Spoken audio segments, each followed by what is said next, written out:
Hey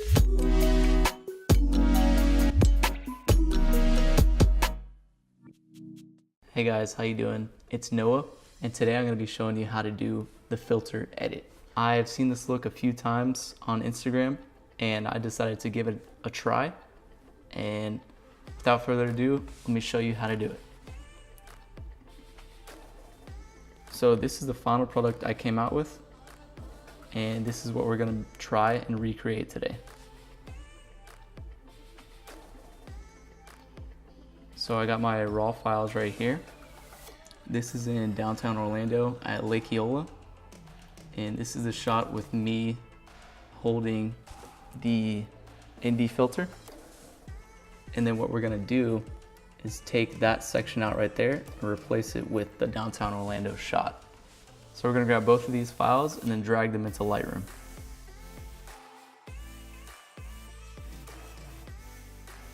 So now that we have our files here, we're gonna go ahead and import them. And the reason I bring it into Lightroom is just to give them a basic correction. This has nothing really to do with the photo manipulation we're going to do. So we're gonna go develop. And let's just brighten this shot up a little bit, make it look a little bit more lively.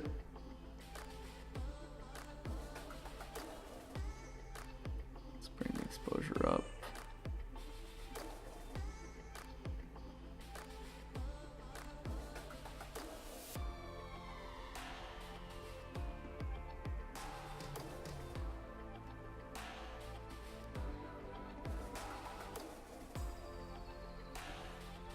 Just touching up the exposure, the contrast a little bit.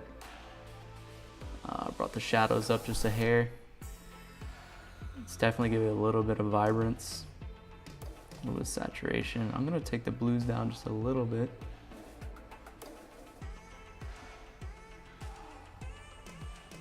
Maybe the reds up just a hair.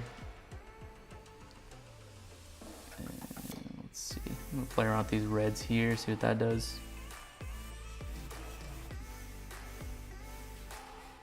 Yeah, I like that.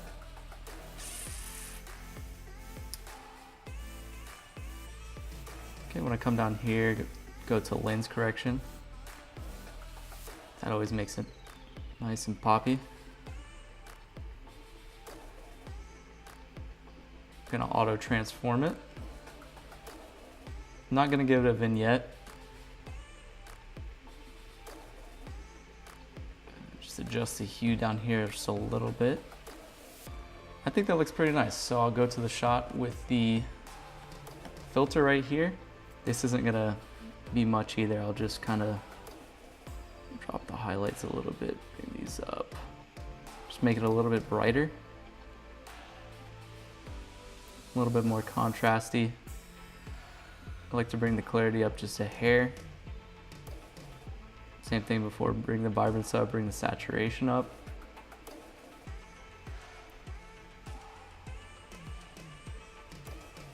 Yeah, that's looking good. Same thing, I'll hit the lens correction. Okay.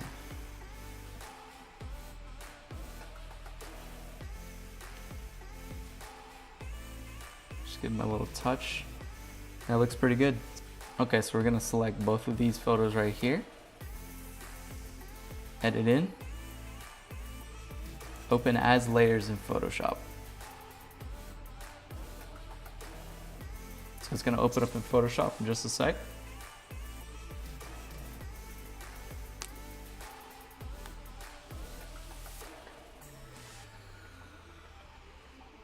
All right, so this is the easiest part. We're gonna drag this photo down. Let's put it in the back. This one right here. What we're gonna do is just take this little section of the ND filter right out. So for that, we're going to go magnetic lasso tool right here. All right, I'm gonna zoom in a little bit. And then the way this tool works is it's gonna separate those colors. So if I select here all the way around, it will make a clean selection for me because this color is solid black on the outside. So that's exactly what I'm gonna do. Just click, and then I'm not even clicking, I'm just dragging along that edge, and it'll make that selection for me. That's what makes this tool so unique. Oh. And if it does mess up, like you see here, you just backspace and it'll go back 1 dot. We go back here, and then that's where we'll replace it. And then it'll restart. Oh, okay.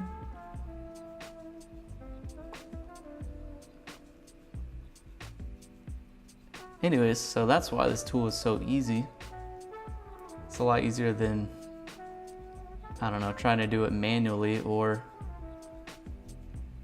I don't even know how else you would do this. Maybe a shape selector? I don't know, it could be easier. It definitely could be easier. So drop a comment if you guys think you have an easier way of doing this. But for me, this isn't too bad. It takes about maybe a minute overall just to do this selection.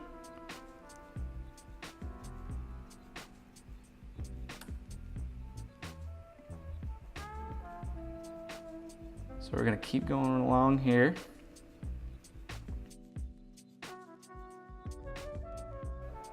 All right, so I'm gonna finish up here. We're gonna click it. Now it's selected. Make sure the selection is on your top layer right here. And we have this selected, so just press delete. Boom. Just like that, we can see the other side. Now we're gonna press Command D. That's gonna unselect it. Then we'll go to our Move tool, and then we'll select that back image right there. So what I wanna do is Command T. I'm gonna zoom out real quick. And then I'm gonna scale this down a little bit so I could see what's going on through that hole right there. So I'm gonna scale it down just a little bit more. And maybe a little bit more.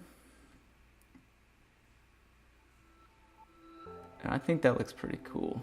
Maybe just fine tune it to exactly how you want it. But for me, that's pretty cool. That I kind of want to center on that fountain.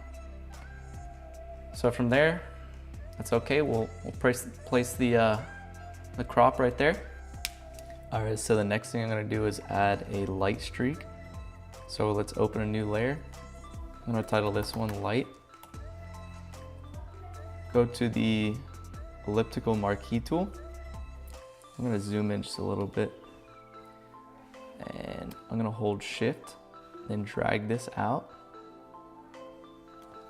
And then we'll just center it. I'm gonna center it on the right side of this filter.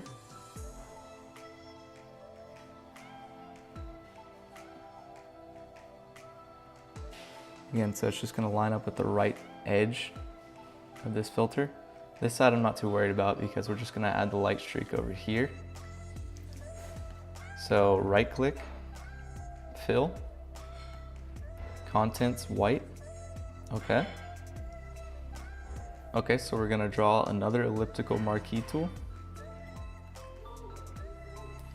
The circle is gonna be a little bit bigger. And what you're gonna wanna do is have this bigger circle here so that it'll make a tiny sliver on the side. And that's all you really want. So just press delete. That's gonna open that up for you. Press Command D. It'll deselect it. And then we're already selected on our light layer right here. So we're gonna go to Filter, Blur, Gaussian Blur. And let's move this up a bit. Let's go to 7. Okay. Okay, so we have the blur on here. Now what we're gonna wanna do is just tone it down a little bit. See how it looks pretty bright and white right here? What we'll do is we'll go to the opacity, take this down just a little bit, maybe to like 80. And then we'll go to the fill, we'll also bring that down just a little bit too. Maybe to like 85. So that looks pretty good to me. All right guys, that's how I do the filter edit. And I've been seeing this look a lot on Instagram, so go ahead and give it a try if you guys haven't already.